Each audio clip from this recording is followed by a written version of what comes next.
So hello and a very good evening YouTube.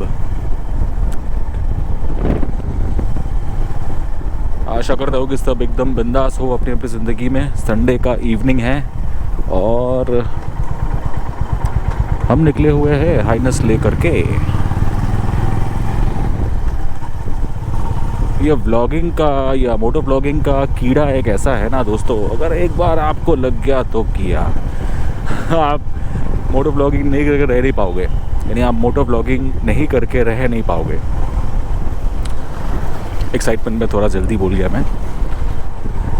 तो अभी कुछ दिनों से कलकत्ता में का वेदर इतना ख़राब है ना, यानी बारिश और हर टाइम पे क्लाउडी वेदर रहता है, तो उस वेदर पे वीडियो फुटेज इतना ज़्यादा अच्छा आता नहीं है। That's why I couldn't vlog in the morning, otherwise I prefer moto vlogging in the day time under bright sun. तो हाँ जी, आज बात करने वाले हैं ये भाई साहब के बारे में, यानी OEM टॉल विंडस्क्रीन जो है वो, और अपना जो टूरिंग फुटपैक्स जो आया है 2023 में as an accessory for the H'ness, उसके बारे में। दोनों मैंने एक साथ लगवाया मोटरसाइकिल पे। हो गया करीबन 2-2.5 महीना शायद हो गया होगा, और अराउंड 2000-2500 किलोमीटर चल गया। तो मैंने सोचा कि आप लोगों को थोड़ा बहुत इसका जानकारी दिया जाए, यानी थोड़ा बहुत इसका रिव्यू दिया जाए। आप लोगों का दिमाग में भी ये क्वेश्चन आ सकता है फुटपैक्स को लेके, तो उतना शायद नहीं, लेकिन वाइज़र मेरे ख्याल से काफ़ी सारे राइडर्स को इंटरेस्ट खींच रहा होगा। तो that's why I just wanted to share my bet for the visor. तो हाँ, ये जो वाइज़र है ये मैंने खुद इंस्टॉल किया है, और इसके साथ हर एक हार्डवेयर जो कि चाहिए होगा इंस्टॉल करने के लिए वो इसके साथ आता है। इसके प्राइस में इंक्लूडेड है। इसका प्राइस मुझे पड़ा है करीबन 2500 या 2600 ऐसा कुछ, sorry I forgot the exact price. तो अगर आप इसको बिग विंग से इंस्टॉल करवाओगे तो अराउंड 500-600 और एक्स्ट्रा पकड़ के चलिए, जो कि जायज़ है, क्योंकि इसका इंस्टॉलेशन ईजी नहीं है भैया। मैनुअल तो दिया होता है इसके साथ कि कैसे इंस्टॉल करता है, और जैसे कि मैंने बोला कि हर एक हार्डवेयर इसके साथ दिया होता है, लेकिन you need certain amount of experience to understand it and then install it. मुझे भी लगा है, मुझे भी समझने में यानी 1-2 बार गलती हुआ है इंस्टॉल करते वक्त, तो उसका बाद जाके मैं समझा और उसका बाद इंस्टॉल किया। तो दैट्स व्हाई आई रिकमेंड, अगर आपको ये इंस्टॉल करना है तो 500 रुपया या 600 रुपया जो भी एक्स्ट्रा लगता है वो आप खर्च कर डालिए और बिग विंग से ही करवाइए। That will be worth it. अगर आप खुद करते हो तो उसमें जितना परेशानी है, it is not worth that money that you will spend for the installation of this particular thing from big wing. और बिग विंग छोड़ के कहीं और से इंस्टॉल मत करवाइए। अगर आपको खुद करना है तो बात अलग, और अगर खुद नहीं करना है तो 100-200-300 रुपया बचाने के लिए बिग विंग से ना करके लोकल मैकेनिक से मत करवाइए। ये मेरा एडवाइस है, बाकी आप पे है। और हैट्स ऑफ टू होंडा, क्योंकि इसमें जो इंजीनियरिंग है ये वाइज़र लगाने के लिए, जो इसका फ्रेमवर्क है, जो इसका टोटल मैकेनिज़्म है, a lot of thought, a lot of good engineering thoughts has gone for it. So I really admire it. More than the windscreen, I admire the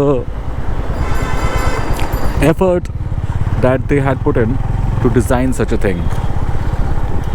Really appreciate that.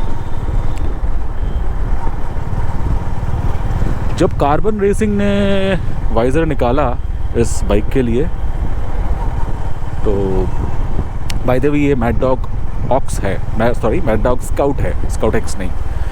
तो हाँ, जब carbon racing ने इस bike के लिए visor निकाला तो I was excited, I liked it very much from the front. But जैसे ही राइडर POV में आया, इट सक्स मैन। वो यहाँ पे वो जो ताम झाम जो रहता है ना, वो रॉड वगैरह, हाँ अगर आपको टूरिंग करना है तो you don't have a choice.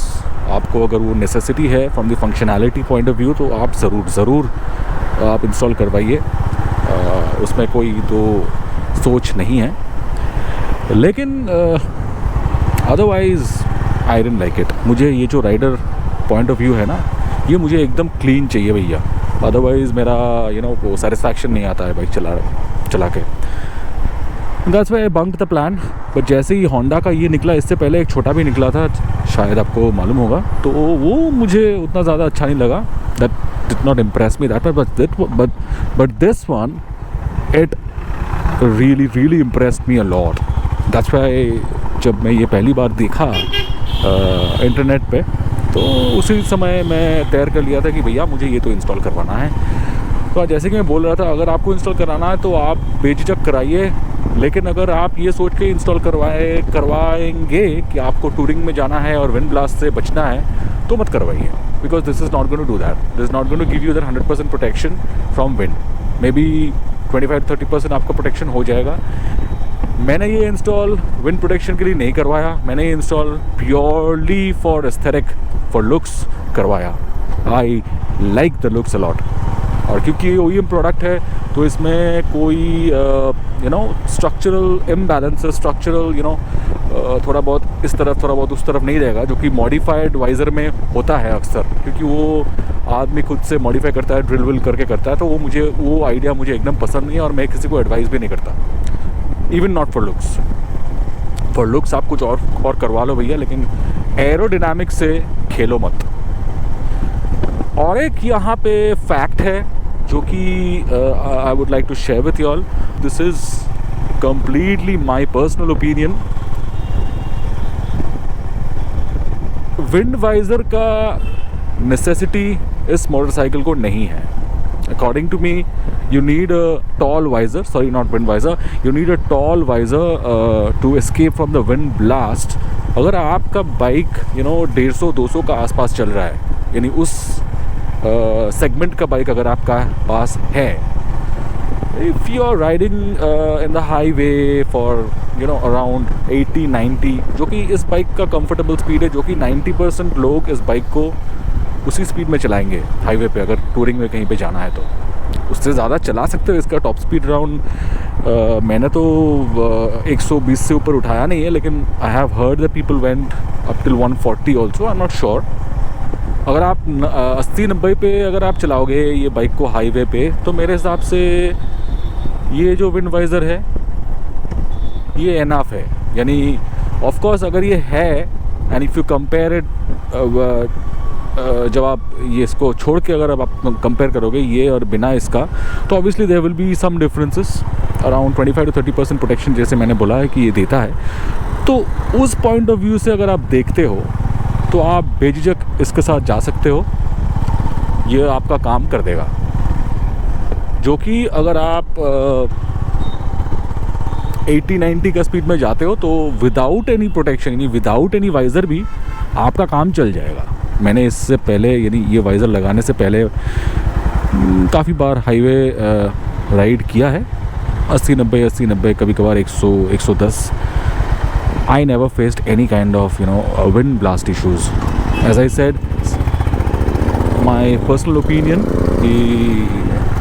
below 100 there is no need for a wind visor for the purpose of protecting you from wind blast. So वो एक बात है। So from that point of view, you can definitely go with this OEM tall visor। Looks को बहुत enhance करता है भैया, मैं बिक गया इसका लुक्स पे। तो I am really very happy about it. So you can definitely go for it. As I said, अगर जा रहे हो तो होंडा से ही इंस्टॉल करवाओ। Foot packs, now coming to the foot packs, मत करवाओ भैया। अगर आप लुक्स पे इंटरेस्ट आपको है कि इसका जो लुक्स आता है फुट पैक्स का, यानी टूरिंग फुट पैक्स का, ठीक है आप करवा सकते हो। 1200 रुपया दाम है। अगर आप होंडा से करवाओगे तो शायद 200-300 रुपया और एक्स्ट्रा लेगा वो लोग। तो it's not bad, but it's not worth it. That's what I would like to say. Worth नहीं है भैया, 1200 रुपया फुट पैक्स के लिए वर्थ नहीं है। मैंने लगाया, मुझे लगा कि शायद ये पैर को थोड़ा और ज़्यादा कंफर्ट दिलाएगा, शायद देता भी है। अगर मैं अभी इमीडिएटली एक नॉर्मल फुट पैक वाला हाइनेस पे बैठूँ तो मुझे डिफरेंस नज़र आएगा, लेकिन at the end of the day वो उतना बड़ा डिफरेंस नहीं है। कि I would be ready to pay 1200 rupees for that. तो in short ये दोनों चीज़ में कोई दिक्कत नहीं है और ये दोनों चीज़ लुक्स पे फोकस्ड है, ये मैं बता सकता हूँ आपको। यूटिलिटी फंक्शनैलिटी वाइज उतना ज़्यादा फोकस नहीं है, लुक्स पे फोकस्ड है। तो हाँ, मेरा फॉग लाइट जो है इसको थोड़ा और एडजस्ट करना पड़ेगा। I was hitting the glass of that bike in front, जो कि नहीं होना चाहिए।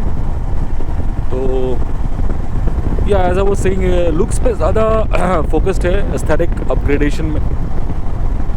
मुझे इसका हैंड गार्ड जो निकला है 2023 का वर्जन में, वो मुझे एकदम ही बेकार लगा। ये सब मोटरसाइकिल में हैंड गार्ड चलता नहीं है दोस्तों। It's a classic motorcycle, come on man, don't try to make it an adventure motorcycle. So that's it दोस्तों, आज के ब्लॉग में सिर्फ इतना ही। बहुत जल्दी आएंगे हम, दैट्स रॉन्ग मैन। बहुत जल्दी मिलेंगे एक नए ब्लॉग पे, नए स्टोरी, नए दिन। आशा करता हूँ कि नेक्स्ट ब्लॉग दिन में होगा, जहाँ पे फुटेज और बढ़िया आएगा। तो please take good care of yourself guys, bye bye.